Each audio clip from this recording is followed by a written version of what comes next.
يعني ايه يا مدام نوال كل شويه اغير اللوكيشن؟ يعني انا افضل ساعه بره في ميدان الصاله عشان تقولي لي بغير اللوكيشن؟ ينفع ده؟ اخبار نوال الصغيره ايه دلوقتي؟ الحمد لله تمام. تمام.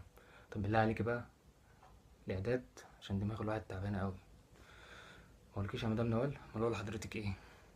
نونو. نونو يا وليه. نونو يا وليه. تلم يا وليه. جوزي قاعد بره والله لو اقول له وانا راجع النونو قال الوليه اتجننت. الاعداد عن ايه؟ اسامي الدلع والالقاب والنيك نيم. تمام. مين فينا ما سماش نفسه وصحابه وعيلته بأسامي؟ أسامي غير. أسامي بتيجي على حسب مثلا مواقف، واحد بيبقى ناشئ لك في كل حاجة، راشق هنا وهنا وفي بوست هنا وفي خروجه هنا وناطط لك في كل حتة، سميه يا إما سوستة يا إما رشقت.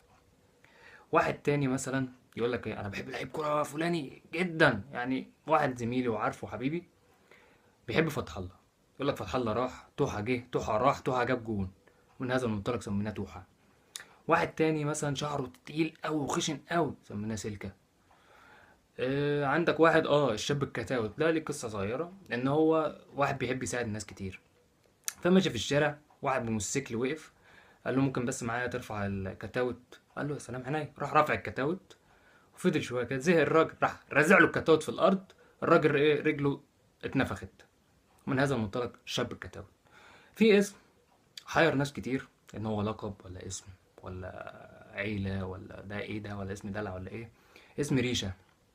ريشة ده من مصادر الخاصة عرفت ان هو اتولد وفي شعره عرف الديك، فمن هذا المنطلق سموه ريشة، وربنا يسامح اللي سمى كده. في اسامي بقى بتبقى اسامي لقب العيلة، يعني اسم الاخير في العيلة جده الكبير او الكلام ده، فبيتسمى بيه. يعني اذكر مثلا واحد اسمه سفينة، فواحد تاني يقول لك هو فين سفينة، يقول بيغير زيت بره، عادي. واحد تاني مثلا جده الكبير اسمه قمصان، فيقول له يا حول الله يا رب، والراجل ده توفى امتى وتوفى ازاي؟ قال له ايه ده اتحشر في المكنه. حول الله يا رب الله يرحمه. طب دفنتوه فين؟ لا ده في حته قماشه ورميناه جنب المكنه برضه. فحاجات عاديه يعني. في اسامي بقى اسامي غريبه زي علي كنبه، مستر سايكليك، احمد عجه، عبده مجانس، في عندك خالد بشلة، في عندك تيتو الننة، ياسر ياسر ايه ياسر فيشة حتى اسمه غريب يعني، صبري شطاف. ايه الاسامي دي؟ الدوكش الدوش، رجب ازعرينة، سيد منفخ، حمادة كني، سعيد ازازة. وايه ده؟ ايه الاسامي الغريبة دي؟ لا حول الله. طبعا بقى في ناس، في اتنين ما نقدرش نيجي جنبيهم، الجحش والبغل. ليه؟ بطننا ما تنامش جعانة، جيش جنبيهم. الخلاصة في الموضوع بسرعة كده ان الاسامي دي براحتك سمي وادي القاب وادي دلع، بس حاول ما تستفزش اللي قدامك، تقولوش اسم يستفزه، تقولوش اسم يضايقه، عشان في الاخر ممكن تعمل مشكلة من اسم ملوش لازمة.